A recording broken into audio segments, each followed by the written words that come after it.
pessoal, aqui é a professora Sandra, da disciplina de Ciências. O tema da nossa aula é o clima e os biomas.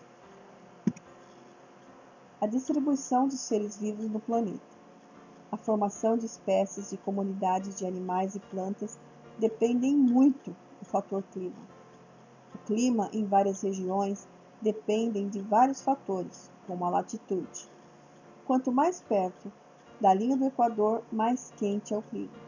Quanto mais longe, mais frio. As estações do ano também influenciam no clima de uma região.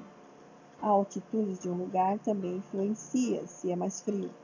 Exemplo, no pico de uma montanha, o clima é bem frio do que em sua base.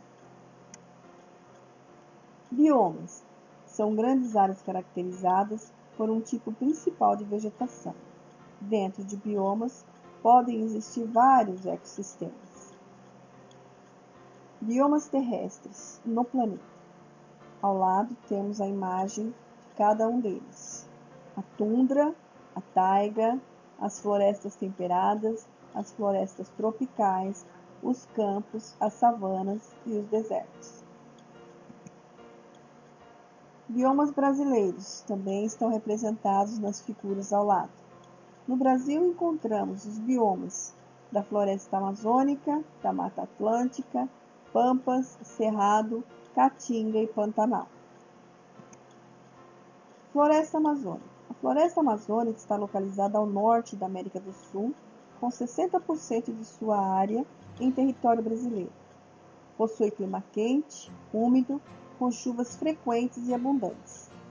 Está dividida em terras firmes e alagadas, cada um com um ecossistema diferente.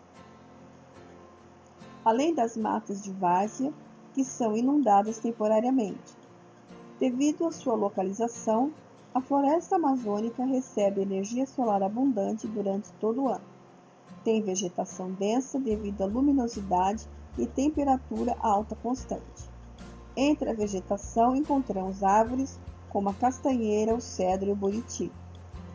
Por ser uma vegetação densa, muitas plantas que crescem à sombra das árvores maiores apresentam folhas largas, cuja superfície permite captar mais energia da luz do sol. As folhas e frutos das árvores altas alimentam muitos animais arboríferos.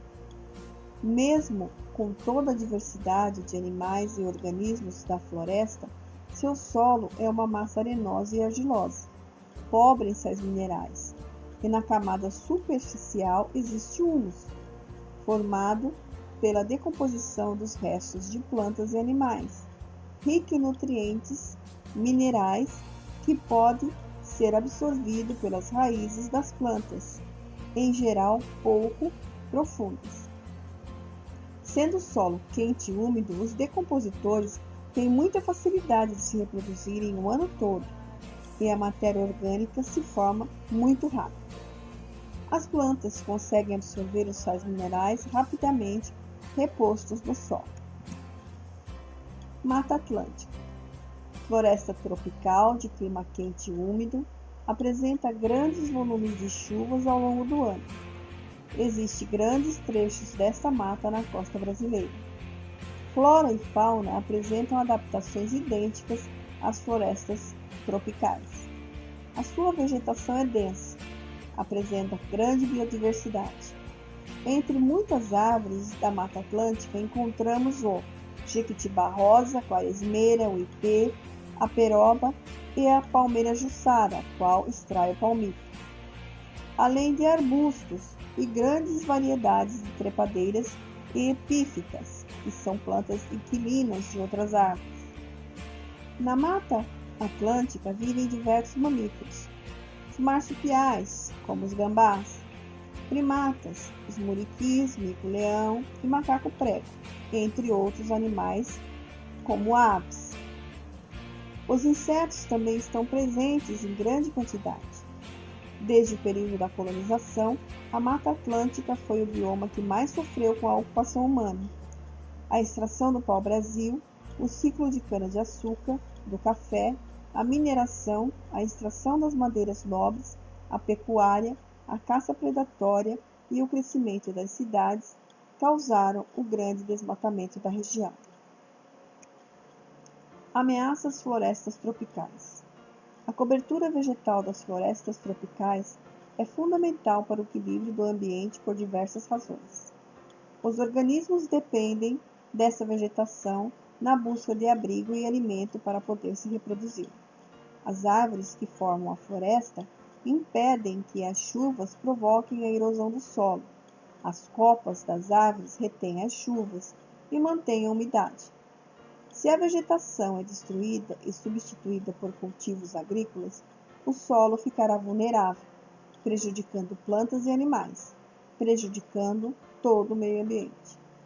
Além de proteger o solo, as florestas se manifestam sobre o clima de várias regiões do planeta, levando grande parte da sua transpiração vegetal em conjunto com a evaporação das águas do solo para a atmosfera, sendo levados pelo vento de uma parte para outra do planeta. Parte das florestas tropicais vêm sendo destruídas para a extração de minerais, de madeiras e para a implementação de lavouras, pastos e hidrelétricas. E também tem o tráfico de animais silvestres, a caça e a pesca predatória sem controle. Todos esses fatores causam o desequilíbrio ambiental, causando a destruição das florestas, o que acarretará a extinção de diversas espécies devido à perda do ambiente natural. Tem ainda as queimadas que destroem os micro-organismos do solo, prejudicando a decomposição de matéria orgânica e a reciclagem de nutrientes. Mudanças dos componentes desse ecossistema também colocam em risco a sobrevivência dos povos e comunidades tradicionais, como as comunidades indígenas, quilombolas, seringueiros, castanheiros, ribeirinhos, entre outros, que utilizam conhecimentos e práticas transmitidos pela tradição e que dependem diretamente dos recursos disponíveis no ambiente. Ao lado estão representadas as imagens dos indígenas, dos quilombolas e dos ribeirinhos. Então é isso, bom estudo a todos e obrigada pela atenção.